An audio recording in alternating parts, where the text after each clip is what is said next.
Inilunsad na ngayong araw ng Philippine National Police o PNP ang online processing sa pagkuha ng lisensya ng baril.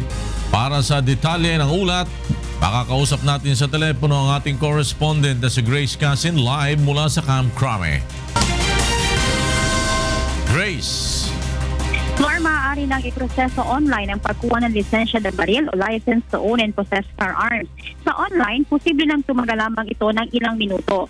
Sa online registration, kailangan lamang i-upload ang lahat ng mga requirements at hintayin ang schedule na ibibigay ng PNP kung kailan maaaring makuha ang inyong lisensya. Sa mga nasa probinsya naman, maaari rin silang magsumite online. Subalit sa ngayon, kailangan pa nilang pumunta personal dito sa Camp Crame para i-release ang kanilang mga lisensya. Sa mga kukuha naman ng lisensya walk-in, tatagal na lamang ito ng 6 na oras para sa mga nasa Metro Manila habang 3 to 5 days naman para sa mga nasa probinsya. Mas bilis na ito, Floor, kumpara sa kasalukuyang proseso na inaabot ng 3 hanggang 6 na buwan.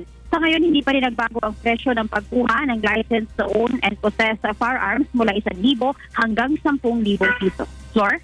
Grace Casin nagulat mula sa Camp Crame.